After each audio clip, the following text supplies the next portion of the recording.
Right ఇక bulletin లో breaking news చూస్తున్నాం. తృణమూల్ కాంగ్రెస్ జాతీయ ప్రధాన కార్యదర్శి ఎంపీ అభిషేక్ బెనర్జీని కోల్కతాలో భవానీ భవన్ సిఐడి ప్రధాన కార్యాలయంలో అధికారులు దాదాపు 6 గంటల పాటు ప్రశ్నించినట్లుగా తెలుస్తోంది. ప్రతిపక్ష నాయకుడి ఎంపిక సంతకాల ఫోర్జరీ కేసులో విచారణ జరిగింది.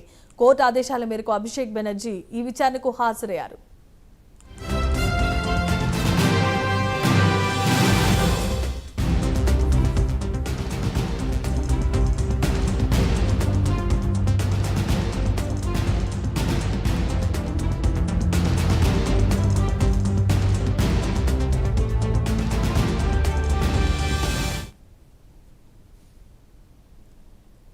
రైట్ ఇక మనం బ్రేకింగ్ న్యూస్ చూస్తున్నాం. టీఎంసీ ఎంపీ అభిషేక్ బెనర్జీ విచారణ పూర్తయింది. దాదాపు 6 గంటల పాటు కోల్కతా సిఐడి ప్రశ్నించినట్లుగా తెలుస్తోంది. కోర్టు ఆదేశాల మేరకు ఈ విచారణకు హాజరయ్యారు అభిషేక్ బెనర్జీ. ఇదే అంశానికి సంబంధించి మరిన్ని అప్డేట్స్ ను నేషనల్ బ్యూరో చీఫ్ కళ అందించడానికి సిద్ధంగా ఉన్నారు.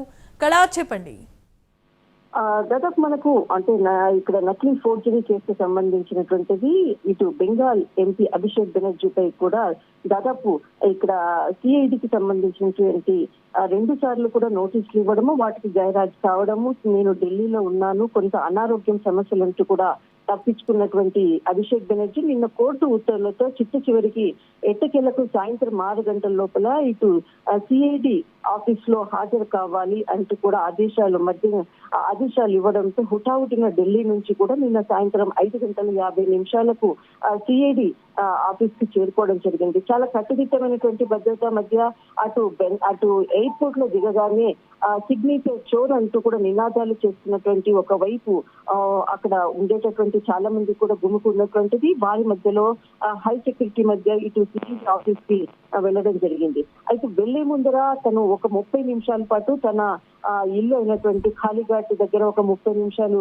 అక్కడ ఉండి తర్వాత అక్కడ నుంచి 5:30 గంటలకు ఇటు సిఐడి ఆఫీస్ ముందర చేరుకోవడం జరిగింది. దాదాపు 6 గంటల లోపల ఖచ్చితంగా ఇటు సిఐడి ముందర హాజరవ్వాలని కోర్టు ఉత్తర్వులు ఇవ్వడంతో హుటాహుటిన ఢిల్లీకి వెళ్లడం, 6 గంటల పాటు దాదాపు 5:30 గంటలకు సిఐడి ఆఫీస్ వెళ్లడము, తర్వాత రాత్రి 11:30 వరకు కూడా జరిగినటువంటి సిఐడి విచారణలో అనేక అంశాలపై కూడా సిఐడి పూర్తి ఆధారాలతో కూడా ప్రశ్నించినటువంటిది.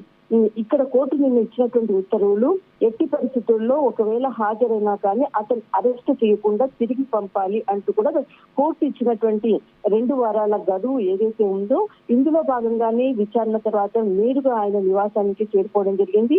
6 గంటల పాటు ఇటు ఫోర్జరీ కేసు అంటే దాదాపు ఎమ్మెల్యేలకు సంబంధించినటువంటి 70 మంది ఎమ్మెల్యేలలో దాదాపు 14 మంది ఎమ్మెల్యేలకు సంబంధించినటువంటి సిగ్నేచర్ చాలా అంటే ఎమ్మెల్యేలకు సంబంధించినటువంటి సిగ్నేచర్ ఇక్కడ కొంత పెద్ద అక్షరాలతో ఉన్నాయి అంటూ కూడా పూర్తి ఆధారాలతో అడ్వైజరీ కూడా దీనికి సంబంధించినటువంటిది టోటల్ సమాచారాన్ని కూడా ఇటు ఇవ్వడం జరిగింది. ఇందులో భాగంగానే సిఐడి పూర్తి ఆధారాలతో 6 గంటల పాటు విచారించినటువంటిది.